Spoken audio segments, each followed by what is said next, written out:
पता है आपको इसी साल मई 2025 में फाइनली एनाबेल डॉल को घर से बाहर निकालकर एक पैरानॉर्मल इन्वेस्टिगेटर अपने साथ टूर पे ले जाता है और सिर्फ कुछ दिनों बाद एक खबर आती है वो इन्वेस्टिगेटर अपने होटल के रूम में मरा हुआ पाया गया। वो अकेला था, साथ में कोई नहीं था। कैसे मरा कोई नहीं जानता। सिर्फ इतना रही, जिस शहर में उस डॉल को टूर पे ले जाया गया अगले दिन वहां पे एक फेमस बिल्डिंग में खुद से आग लग जाती है। रीजन कोई नहीं जानता। उसी शहर की जेल में पता नहीं कैसे 10 क्रिमिनल्स जेल तोड़ के भाग जाते हैं। लोगों ने क्या बोला जानते हो? इन सबके पीछे उसी शापित डॉल का हाथ है। वापस बंद कर दो इसको। इसी बीच सबसे शॉकिंग न्यूज ये थी, एड और लॉरेन की फैमिली ने ये सब कुछ सुनकर अपने फेमस घर और हॉन्टेड म्यूजियम को बेच दिया, अपना पीछा छुड़ा लिया। और ऐसे में अब 4 महीने बाद कॉन्जरिंग सीरीज की लास्ट फिल्म रिलीज हो रही है। हजार भूतिया केसेस सॉल्व करने वाले रिसर्चर्स की लाइफ का वो आखिरी केस जिसने उनका करियर खत्म कर दिया। मेरी मानो तो टिकट बुक करने से पहले एक बार खुद की नजर उतार लेना, हनुमान जी का नाम भी जरूर लेना। हाँ, तो 12 सालों से चली आ रही कॉन्जरिंग सीरीज की last film Conjuring the last rites को पिछली रात ठीक 12 बजे हाउसफुल थिएटर में देख कर आई हूँ मैं। एक खाली सीट नहीं थी। ठीक रात के 3 बज गए थे। घर वापस आते आते और नींद ने पूरी रात सिर्फ एनाबेल, नन और कॉन्जरिंग इसके सपने देख ली थी। अब आपकी बारी है। मैं अपना डर आपको ट्रांसफर कर रही हूँ। बेस्ट चीज जानते हो, पहली बार एक कॉन्जरिंग फिल्म को बिना किसी कट जैसिका तैसा रिलीज किया है इंडियन थिएटर्स ने।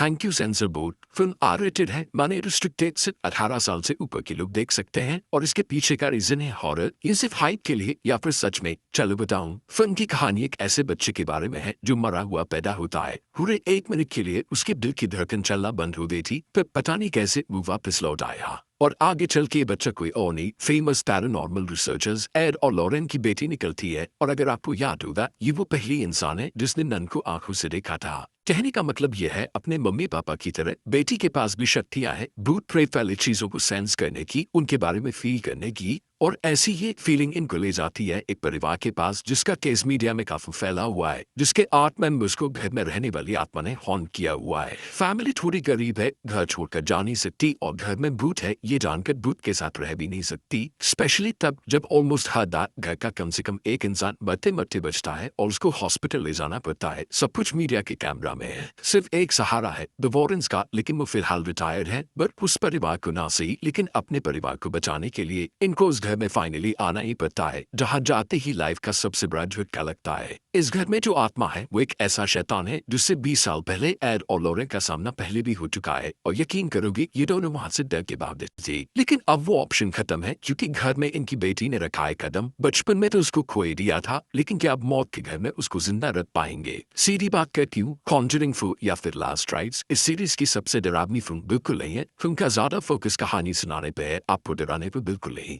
मोर डॉग क्लेयर सेक्शन इसकी कहानी में असली डर है, लेकिन डरावने सीन्स थोड़े कम है। इसका मतलब ये नहीं है कि फिल्म में हॉरर नहीं है। लास्ट के 20 मिनट्स वहां पे होगा असली एक्शन, जिस पर जिस फिल्म को आर रेटेड सर्टिफिकेट मिला है उसको जस्टिफाई कर देगी फिल्म। वैसे शुरुआत के 1 घंटे में भी कुछ जंप्स किए जाएंगे जो आपको थोड़ा सा डराएंगे। गंदी शक्ति के मॉन्स्टर्स को भी झेलना पड़ेगा, जहाँ हॉन्टिंग म्यूजिक और शांत अंधेरा आपका दिल रोक देगा। शायद इस फिल्म का क्लाइमेक्स उतना पावरफुल नहीं है जितना भयानक कॉन्जरिंग सीरीज के लास्ट फिल्म को होना चाहिए, लेकिन फिल्म की एंडिंग इमोशनली परफेक्ट है, फैंस को खुश कर देगी। स्पेशली ये दोनों एक्टर्स, इनके साथ 12 साल वाला कनेक्शन है, इसीलिए फिल्म रियल स्टोरी जैसी फील होती है। उनका डर, उनका प्यार, उनका परिवार सब पर्सनल लगता है। लेकिन एक सबसे बड़ी शिकायत मेरी ये है, फिल्म में कॉन्जरिंग यूनिवर्स की बाकी मूवीज को जरा सा भी यूज ही किया। एनाबेल को थोड़ा सा दिखाया, लेकिन स्टोरी में नन जैसे कैरेक्टर को इग्नोर कर दिया। और इस फिल्म में जो मॉन्स्टर्स आएंगे उनकी बैक स्टोरी तो डरावनी है, लेकिन उनके साथ वो एनाबेल, नन जैसा वाइब फील नहीं होगा। आप खोए के उनको देख सकते हो, डर से आंखें बंद नहीं होंगी। कॉन्जरिंग बहुत सिंपल सीधी सारी हॉरर फिल्म है, ज्यादा दिमाग लगाने की जरूरत नहीं पड़ेगी। कहानी इजी है और एंडिंग भी गुड वर्सेस इविल, इसमें कोई सीक्रेट ट्विस्ट नहीं है। फिल्म को 5 में से 3 स्टार्स मिलेंगे। 12 साल के इमोशंस, रियल लाइफ जैसी कास्टिंग और लास्ट के 20 मिनट वहां छुपा है असली जादू। नेगेटिव्स में हॉरर सीन्स बहुत बेसिक है, स्पेशली 2025 में जब ब्रिंग हर बैक टुगेदर जैसी मूवीज बन चुकी हैं तो कॉन्जरिंग बच्चों जैसी लगेगी। दूसरा माइनस पॉइंट, यूनिवर्स बनाया है क्यों? अगर उसको सीरीज के लास्ट फिल्म में यूज नहीं करना था, सब लोग साथ आते तो डर 100 गुना बढ़ जाता, पैसा वसूल हो जाता।